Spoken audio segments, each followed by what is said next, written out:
Hello everyone, and welcome to Senstaku on the Street.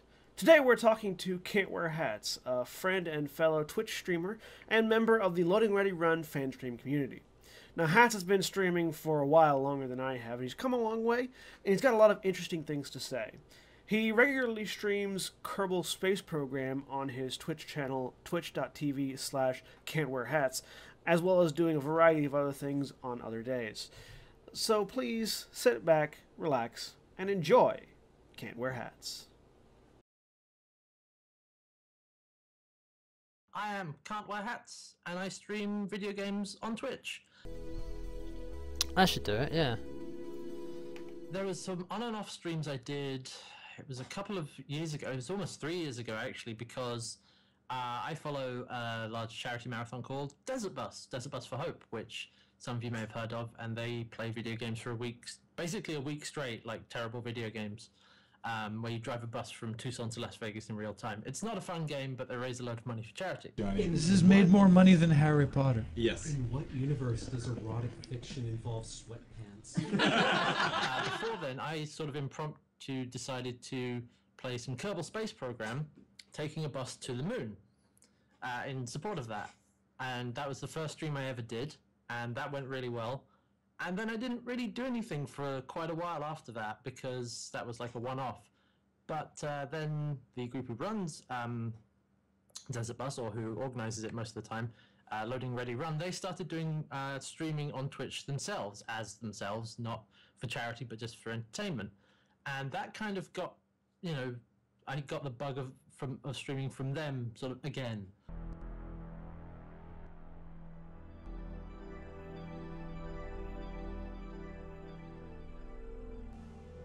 So I started doing it for fun, I think sometime after the next Desert Bus 7, because I did the Space Bus again as sort of a follow-up to the previous year, and that was 2 years ago.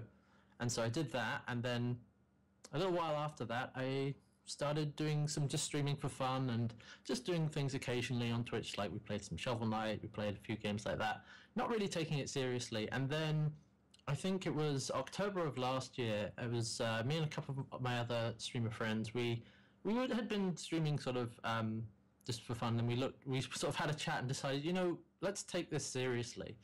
Yeah, it's not as easy as you would think, just throwing a cardboard box with a crowbar. So since October of 2014, I've been taking streaming more seriously, and I've been streaming regularly 3 times a week on my own channel, and taking part in podcasts and other things on other people's channels. And just recently I started accepting tips or donations, which has been been amazed by how generous people have been to allow me to improve the stream. And I've just now launched a Patreon to, you know, widen the breadth of what I do from just streaming to other online content. Right. See, this is way better. Nobody's saying any sort of long drawn out feature list over the top of it. My initial goal when I was starting to take streaming more seriously was to basically make streaming into something that I could support myself with, either full-time or part-time. I mean, the end goal, sort of the dream goal, is to support yourself full-time from it. So that involves growing the channel to a level at which you can become partnered and receive income from that, or like I did, setting up a Patreon to help you along the way and to, you know, allow people to support what you do. I was initially thinking that, okay, I'm not at a level where I can, you know, reasonably expect this to work. But then I sort of realized that actually the worst thing that can happen when you set up a Patreon at whatever level you're at is that you're at the exact same level you were before. So the worst that happens is nobody does anything, which, you know, you haven't lost anything. So I figured that, okay, I'm not at the professional level that I thought I would need to be to start this, but that doesn't actually matter. Now if I... There we go. Oh right, they changed the models for the... We have a I'm gonna lot of have to people fiddle from with around the some world. stuff. And time zones, as many people on the internet will know, can be a bit awkward when you're trying to, you know, either when most of your viewership may be from North America, but you're, you know, in England, or vice versa. So, well, you know, it'd be good to put out some stuff that is not live. So it's like, well, okay, let's make that into what I'm going to support, what I want to support myself with, not just streaming, not to limit myself to just streaming, because there's a lot of other stuff that I could be doing and, you know, would want to do. So the dream goal is basically to be an online, you know, presence, creating all this content and to support myself through that. Break stuff to restore MP. Can't see colours. Those are chakram. I basically have only really two different streams that I do on my channel, which is, you know, regular streaming, playing whatever I feel like playing, which is usually just a let's play of something, like most recently Fallout 3 and Fallout New Vegas, but previously I've done things like Massive Chalice or something like original Deus Ex. But on a Thursday, I've been doing Kerbal Space Program to, you know, build chat suggestions. So on a typical day that isn't the Kerbal Build Club, which is on Thursdays. Wait, this is the perfect opportunity. Try my shotgun. It's either I'm in the middle of a game or I'm going to start playing one. So I'm like, okay, what am I playing today? So then I would just, you know, make sure that I have the green screen set up and that the lighting is all fine. And this is usually about half an hour before I go live, and then just turn the stream on and go. Let's see if I... No, I've got... just spam magic attacks. Let's see what happens. Basically, the biggest reward I get out of it isn't really the support, isn't really the funding and support, although that is a huge you know, thing, and I'm eternally grateful for that. But it's the fact that I know that I'm providing entertainment for people, and I can see that because they're hanging out and they're liking what I'm doing, and that's been a huge boost, and just makes me really happy whenever I see someone who is having a good time and made them laugh because of something dumb I did in a video game. Right, I have a new plan.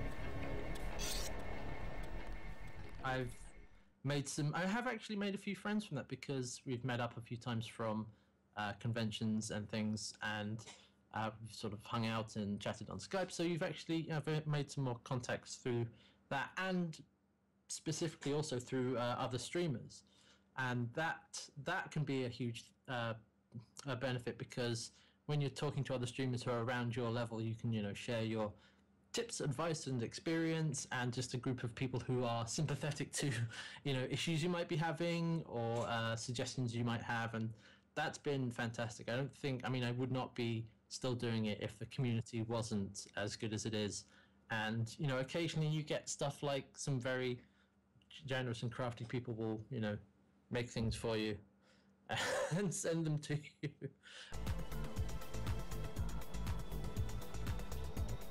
If your focus in streaming is to make money, you will not really have a good time. You should focus instead on making something that you enjoy and doing something that you like, and allowing people to support you to do that, because you'll have a better time that way.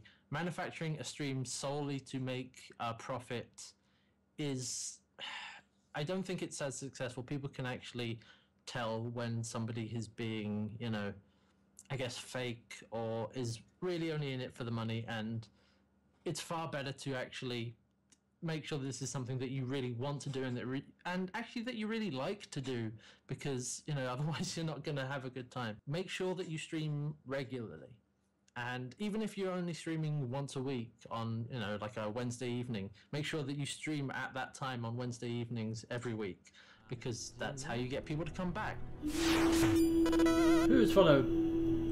Bezakrick, thank you for following, Bezakrick. Wait a minute, I promised Jeb dancing, and you shall have Jeb dancing. Thank you for following. Woo! Alright. So that was CantWearHats. Like I said, he's a fun guy to talk to, and he's really entertaining. Please feel free to go and follow him on his Twitch channel, twitch.tv/CantWearHats. And for more of these, please feel free to like, comment, and subscribe. I broadcast out on my Twitter account at John A. Bates whenever one of these is being edited and whenever one of them goes up. So please keep an eye there and an eye here for more Senstaku on the Street. Catch you later.